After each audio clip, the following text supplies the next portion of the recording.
ఇక వేదవతి ఆరు బయట తిరుగుతూ ఉంటే ఏమైందని నర్మద వచ్చి అడుగుతుంది. దానికి వేద, మీ మామయ్య బయటకు వెళ్తున్నారు కదా! నేను ఎదురు రాకుండా ఆయన బయటకు వెళ్లరు కదా! అందుకే ఇక్కడ ఉన్నాను అని వేదవతి నర్మదతో అంటుంది. రామరాజు రామరాజు రావడం చూసి చాలా సంతోషంగా ఎదురుగా నిల్చుంటుంది. రామరాజు బయటకు వచ్చి అమూల్యని పిలుస్తాడు. శ్రీవల్లి వచ్చి, అమూల్య ఇంట్లో లేదు మామయ్య గారు కాలేజీకి వెళ్ళింది. ఏమైనా కావాలా అని అడిగితే, బయటకు వెళ్తున్నా ఎదురు రామ్మా అని శ్రీవల్లిని అంటాడు రామరాజు. ఇక శ్రీవల్లి ఎదురు వెళ్తే చందు వచ్చి ఆపుతాడు. ఏయ్! నీకు బుద్ధుందా? నువ్వేంటే మా నాన్నకి ఎదురు వస్తున్నావు అని వల్లిని ఆపుతాడు చందు. తర్వాత తల్లిని ఎదురు రమ్మని అంటాడు చందు. ఇక రామరాజు వద్దు అని అంటే, లేదు నాన్న అమ్మే రావాలి అని చందు చెప్పి వేదవతిని ఎదురు రమ్మని అంటాడు. ఇక వేదవతి తల్లి వచ్చి పుట్టింటి మీద ప్రేమతో పుట్టింటి పరువు పోకూడదు అని అలా చేసింది.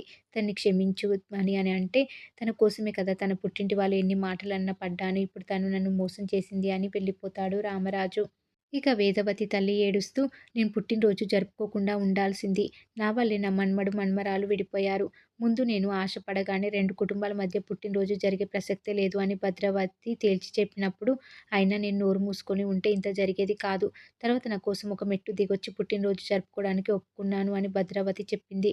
భద్రావతి మొదటి మాటకి కట్టుబడి ఉంటే బావుండేది. ఈ గొడవ జరిగేది కాదు అని బామ్మ ఏడుస్తూ ఉంటుంది. ఇక బామ్మ మాటలకు నర్మద షాకయ్యి అలా ఉండిపోతుంది. ఏంటి బామ్మ, ముందు పుట్టినరోజు వద్దు అన్నారా అని అడిగితే, అవునమ్మా, ముందు అవసరమైతే పుట్టినరోజు మానేస్తా కానీ రామరాజు కుటుంబంతో కలిసే ప్రసక్తే లేదు అని భద్రావతి చెప్పింది. కానీ ఏ దేవుడు తన మనసు మార్చడో కానీ ఏకంగా ఇంట్లోనే పుట్టినరోజు జరిపించడానికి ఒప్పుకుంది అని బామ్మ అంటుంది. ఇవన్నీ చూస్తే ముందే ఏదో ప్లాన్ చేస్తుంటారు అని అనిపిస్తుందని నర్మద అంటుంది. ఇక ధీరజ్ ప్రేమల పెళ్లి గురించి మా అక్క వాళ్ళకి తెలియదు కదా అని వేదవతి అంటే, ఎవరైనా చెప్పుండొచ్చు కదా అని నర్మద అంటుంది. అక్కడే ఉన్న వల్లి తెగ టెన్షన్ పడిపోతూ ఉంటుంది. ఖచ్చితంగా ఏదో జరిగిందత్తయ్య, అదేంటో తెలుసుకుంటాను అని నర్మద అంటుంది. ఇక నర్మదకి నా మీద అనుమానం వచ్చేసింది అని వల్లి గదిలో అటు ఇటు తిరుగుతూ టెన్షన్ పడుతూ ఉంటుంది. ఇంతలో నర్మద వచ్చి, అక్క, నీకో టైలర్ చూపిస్తా చూడు అని వల్లి భద్రావతితో మాట్లాడిన సీసీటీవీ ఫుటేజ్ చూపిస్తుంది. ఇక వల్లి చాలా టెన్షన్ పడి చెమటలు పట్టేస్తుంది. ఆ భద్రావతితో నీకు మాటలేంటి? అంటే ధీరజ్ ప్రేమలు విడిపోవడం వెనుక నీ పాత్రే ఉందా?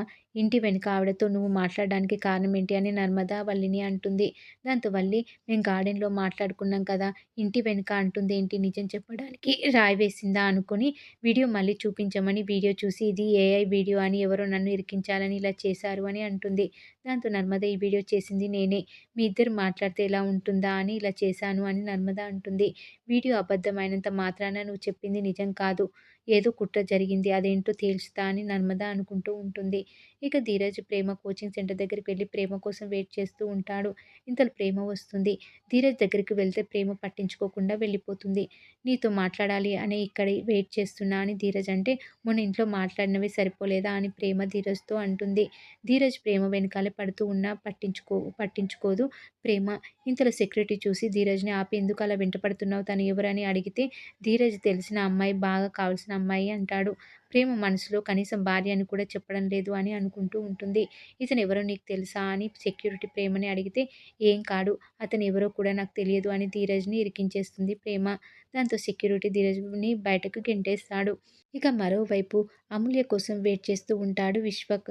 అమూల్య రాగానే ఓ ముఖ్యమైన విషయం గురించి నీతో మాట్లాడాలని అమూల్య చేయి పట్టుకుంటాడు విశ్వక్. చేయి వదలరా అని అమూల్య అరుస్తుంది. నీతో ఓ ముఖ్యమైన విషయం మాట్లాడాలి అమూల్య అని అంటే, నాతో మాట్లాడడానికి నీకేముంటాయిరా అని అమూల్య అంటుంది. దానికి విశ్వక్, మా చెల్లి గురించి, మీ అన్నయ్య గురించి మాట్లాడాలి అని అంటాడు. దాంతో ఈరోజు ఎపిసోడ్ కంప్లీట్ అవుతుంది. మరి ఏం జరగబోతుంది అనేది రాబోయే ఎపిసోడ్‌లో తెలుసుకుందాం.